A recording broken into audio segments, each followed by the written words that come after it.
Hello everyone, very warm welcome to my YouTube channel. तो आज हम फटाफट से क्रिस्टल फील्ड थ्योरी पढ़ेंगे, जो कि coordination compound class 12th chemistry का टॉपिक है। Crystal field theory. तो ये टॉपिक पढ़ने से पहले हमको एक शब्द के बारे में पता होना चाहिए, और वो होता है लाइगेंड। लाइगेंड या लाइगेंड्स। लाइगेंड क्या होते हैं? लाइगेंड वो होते हैं जो इलेक्ट्रॉन पेयर को डोनेट करते हैं सेंट्रल मेटल एटम को। इलेक्ट्रॉन पेयर को ये डोनेट करेंगे, और ये कई टाइप के होते हैं। मोनोडेंडेंट लाइगेंड, जिनको यूनिडेंडेंट भी कहते हैं। जैसे मोनोडेंडेंट का एग्जांपल हो गया F नेगेटिव। तो इसके पास एक ही एटम है जो डोनेट कर सकता है इलेक्ट्रॉन पेयर, तो यूनिडेंडेंट कह दो या मोनोडेंडेंट कह दो। कुछ होते हैं डाईडेंडेंट या बाईडेंडेंट, जैसे EN होता है, इथेन 1,2 डायामाइन। तो इसके पास दो दो डोनर एटम्स हैं जो एक बारी में ही डोनेट कर सकते हैं ये। तो इन्हें कहते हैं डाईडेंडेंट या बाईडेंडेंट। कुछ होते हैं एम्बीडेंडेंट, जैसे कि CN। तो एम्बीडेंडेंट का मतलब क्या होता है? ऐसे टाइप के लाइगेंड्स जो एक बारी में तो एक ही एटम से डोनेट करेंगे, बट यहाँ पे अगर दो एटम्स है, कार्बन और नाइट्रोजन है, तो कार्बन भी डोनेट कर सकता है, लेकिन एक बारी में यह कार्बन ही कर रहा होगा, दूसरी बारी में ये नाइट्रोजन भी कर सकता है। इन्हें कहते हैं एम्बीडेंडेंट लाइगेंड। खैर, आगे बात करते हैं इसकी। अगर क्रिस्टल फील्ड थ्योरी की बात करें तो इसमें एक और इम्पॉर्टेंट शब्द है पढ़ने से पहले टॉपिक, और वो होते हैं डी ऑर्बिटल्स। डी सबशेल के अंदर 5 ऑर्बिटल्स होते हैं, और इन पांचों ऑर्बिटल्स की एनर्जी सेम होती है गैसेस स्टेट में।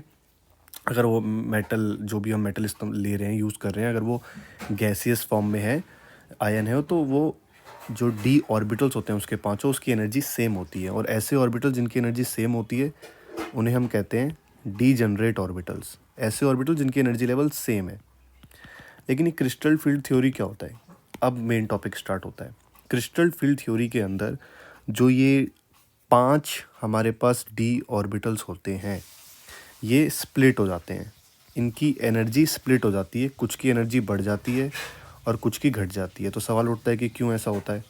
ऐसा इसलिए होता है क्योंकि जो लाइगेंड्स हैं वो अप्रोच कर रहे होते हैं सेंट्रल मेटल एटम को। तो किस तरीके से अप्रोच कर रहे हैं उसके बेसिस पे स्प्लिट करते हैं। फॉर एग्जांपल, ये जो डी है, हमारे डी सबशेल के अंदर जो 5 ऑर्बिटल है, इनमें से 3 ऑर्बिटल को हम कहते हैं T2G, और 2 को कहते हैं EG।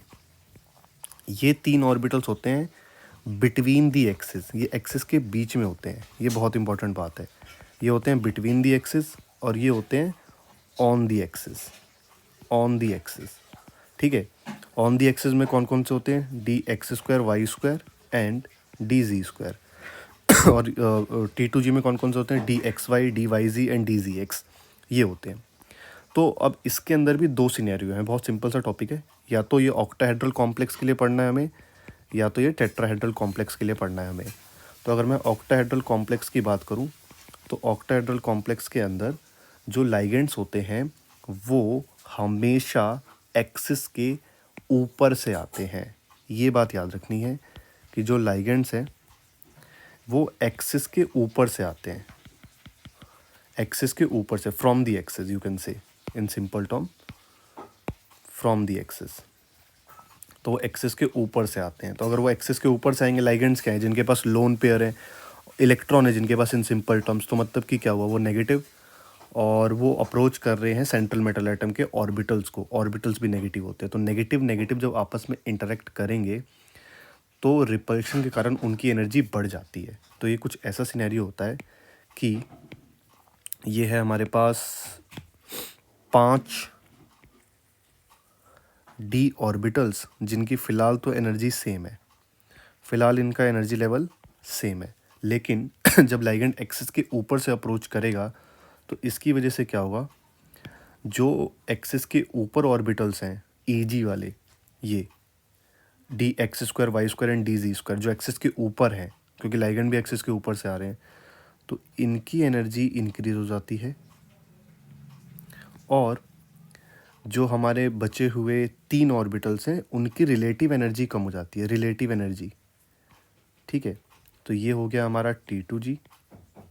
इन्हें कहते हैं ट्रिपलेट डीजनरेट ऑर्बिटल्स। और ये हमारे EG एक्सियल, क्योंकि एक्सिस के ऊपर है हमारे।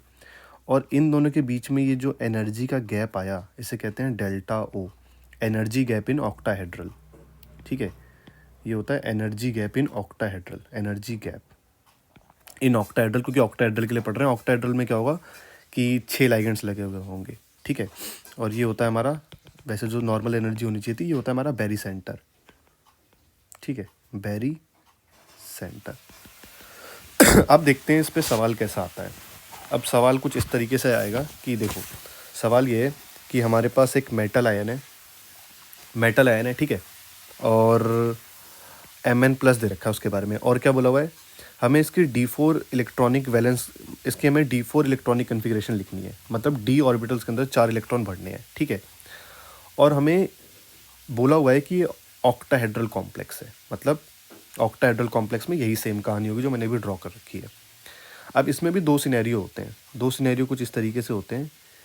पहला case delta O is greater than P, and दूसरा scenario delta O is less than P। अब ये डेल्टा और ये P क्या है? डेल्टा O का मतलब होता है energy gap in octahedral, P का मतलब होता है एनर्जी ऑफ पेयरिंग, पेयरिंग कराने में कितनी एनर्जी लग रही है। तो अगर डेल्टा O ज़्यादा है, फॉर एग्जांपल अगर डेल्टा O ज़्यादा है, मैं नए पेज पे लिख देता हूँ। पहला सिनेरियो करते हैं, केस नंबर 1 को अच्छे से करते हैं। अगर डेल्टा O जो है हमारा वो ज़्यादा है एनर्जी ऑफ पेयरिंग से, ठीक है, एनर्जी गैप ज़्यादा है। तो अगर एनर्जी गैप ज़्यादा होगा तो इलेक्ट्रॉन नीचे से ऊपर नहीं जाएंगे। नीचे से ऊपर का मतलब क्या हुआ, ऊपर हैं हमारे Eg ऑर्बिटल्स और नीचे हैं T2g ऑर्बिटल। और मान लेते हैं सॉरी कि हमें 4 इलेक्ट्रॉन्स को फिल करना है, D4 इलेक्ट्रॉनिक कन्फिग्रेशन लिखनी है। तो लिखते हैं, अकॉर्डिंग टू वो प्रिंसिपल, इलेक्ट्रॉन्स हमेशा उस शेल में या उस ऑर्बिटल में एंटर करते हैं जिसका एनर्जी लेवल कम होता है। तो सबसे पहले तो यहाँ जाएंगे, 1 2 3, तो यहाँ पे इलेक्ट्रॉन चले गए, ये 3 इलेक्ट्रॉन यहाँ चले गए, हून्स रूल फॉलो हुआ। अब चौथा इलेक्ट्रॉन कहाँ जाएगा? चौथा इलेक्ट्रॉन भी नीचे ही रहेगा, तो ये नीचे आ गया चौथा इलेक्ट्रॉन, ठीक है, क्योंकि एनर्जी गैप ज़्यादा है। अगर एनर्जी गैप ज़्यादा है तो चौथा इलेक्ट्रॉन नीचे ही रहेगा। और केस नंबर 2 की बात करूँ तो केस नंबर 2 में इसका उल्टा होगा। केस नंबर 2 में क्या होगा कि अगर एनर्जी गैप, इसका उल्टा कर देते हैं फटाफट से,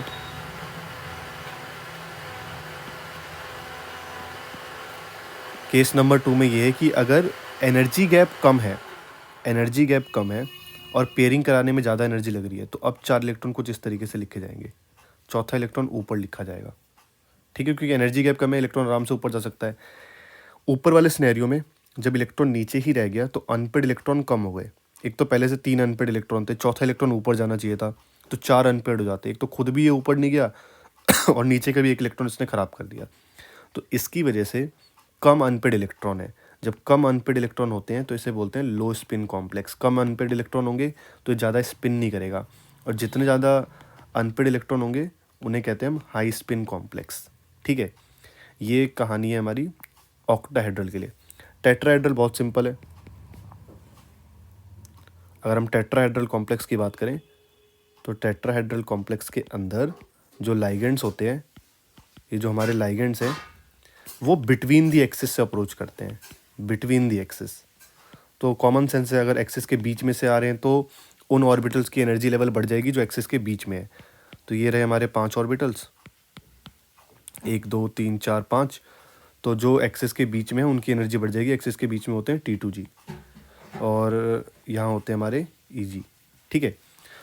टेट्राहेड्रल में ज़्यादा ड्रामा नहीं है। टेट्राहेड्रल में सिंपल एक ही बात है, इसमें एक ही केस होता है, और वो एक केस ये होता है कि टेट्राहेड्रल के अंदर, जैसे एक सवाल भी है, why tetrahedral complexes rarely form low spin complexes. ये हाई स्पिन कॉम्प्लेक्सेस ही ज़्यादा बनाते हैं, क्योंकि इनमें बस एक ही केस है, और वो ये होता है कि इनका एनर्जी गैप यूजुअली कम होता है। तो अगर हमें यहाँ पे 4 इलेक्ट्रॉन भरने हैं, D4 कन्फिग्रेशन करनी है, पहले 2 इलेक्ट्रॉन तो यहाँ चले गए, ठीक है। अब बचे हुए इलेक्ट्रॉन्स तो ऊपर ही जाएंगे ना, क्योंकि एनर्जी गैप कम है। ओके, एक गलती हो गई यहाँ पे, मैंने इसको डेल्टा O लिख दिया, और ये टेट्राहेड्रल पढ़ रहे, तो टेट्राहेड्रल में इसको डेल्टा T लिखते हैं, ये डेल्टा T होता है, ठीक है। तो इलेक्ट्रॉन ऊपर ही जाएगा, तो ये हाई स्पिन कॉम्प्लेक्स फॉर्म करेगा, ठीक है। आई होप आप लोगों को ये जल्दी से समझ में आ गया होगा। ये मैंने फटाफट से एक छोटी सी वीडियो रिकॉर्ड कर दी। बाकी आपको अगर कोई डाउट हो तो आप नीचे कमेंट करके बता सकते हैं। Thank you so much for watching this video.